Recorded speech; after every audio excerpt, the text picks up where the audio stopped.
Dear colleagues, the International Geographical Union Lauréat d'honneur was established in 1976 to recognize individuals who have achieved particular distinction or who have rendered outstanding service in the work of the IGU or International Geography and Environmental Research.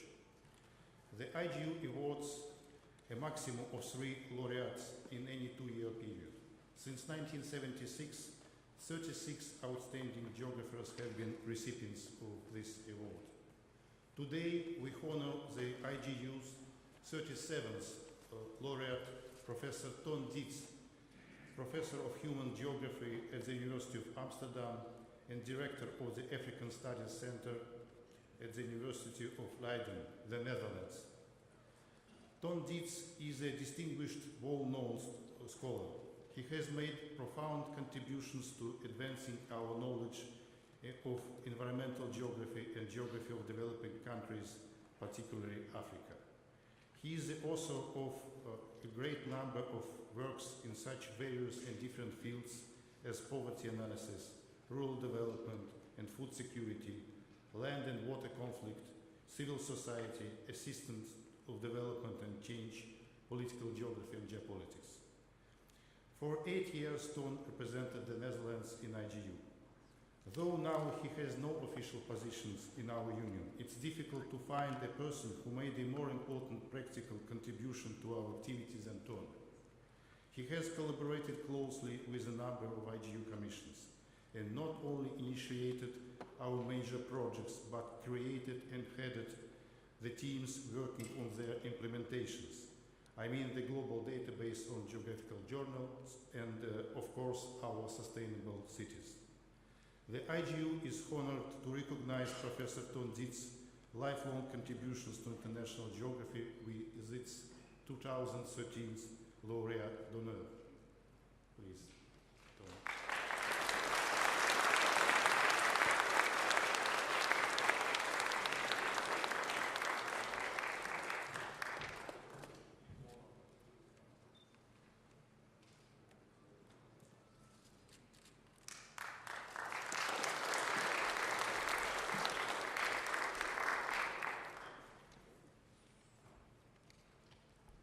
Dear colleagues,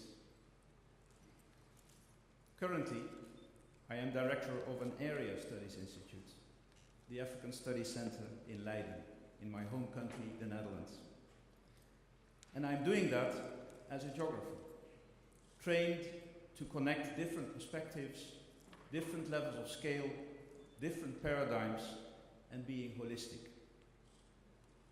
I am most grateful to the World Organization of Geographers to honor me with this Lauréat d'honneur. Some years ago, I have been serving the IGU for a period of 8 years as the country representative from the Netherlands. And after that, I was active in 2 capacities, which are both important, I think, to strengthen global geography as a relevant discipline. So let me give you my brief thoughts about those 2 projects. The first one has to do with publication culture. When I started my career as an academic geographer, first as a student in Nijmegen and as a young lecturer at the University of Amsterdam, many Dutch geographers were still teaching and writing in Dutch. And as students, we had to read a lot of books and journal articles in many languages, my own native language, but also French, German, and even some English. And some of us even went beyond that. That was in the 1970s.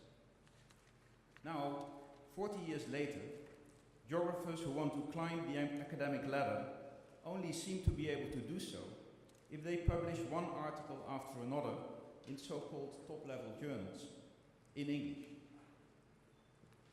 The inventory of geographical journals that I have assisted in setting up and that can be found on the IGU website shows that there are many, many more relevant journals in our discipline and subdisciplines, and that many are not in English and do not seem to get academic recognition in circles who decide about academic careers. Geography has to play a key role in national education, regional planning, and environmental governance, where academic knowledge merges with other types of knowledges. But if geographers turn their back to these national stakeholders who use their national language, geography itself will wither away. IGU has to play a role, I think, in fighting against the ever-growing monopoly of knowledge dissemination by commercial publication firms in the English-speaking world. The second project, I think, is even more important. In my country, the Netherlands, there is an almost complete split between physical geography and human or socio-economic geography. As a result, Dutch geographers and geography institutes have largely missed the opportunities of playing key roles in environmental issues. This is true for big global issues like climate change and biodiversity conservation, but it is also true for all those issues that you can connect with sustainable cities. Elsewhere, and in IGU, physical and human geographers are still together. But also there, many of the eye-catching scholars dealing with global and urban environmental issues are not geographers. They are biologists, or historians, or economists.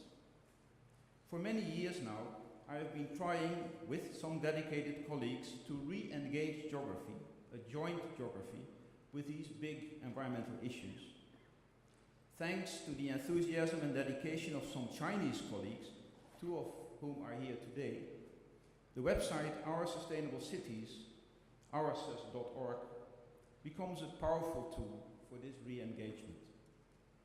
And it could also develop into a tool for IGU to lead a global movement of inspiration for our sustainable cities. Sharing insights and connecting to relevant key players in business and policy communities through social media with the general public and the young people in particular. Please join us. Crossing boundaries and connecting people and ideas for inclusive and sustainable development in this world of ours, that is what geographers can and should do. Let me end with a few words of appreciation. I would like to share this great honor with all those geographers and others who have prepared me for this academic prize. I would particularly like to thank my teachers and colleagues at the University of Amsterdam, including my wife Annemieke, who was trained as a geographer as well. And I would like to thank the IGU Executive Committee for supporting the Journals project and the Sustainable Cities project.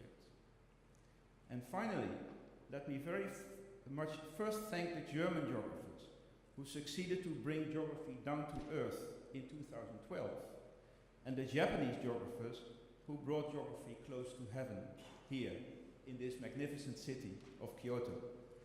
Okini, arigato. Dank u wel.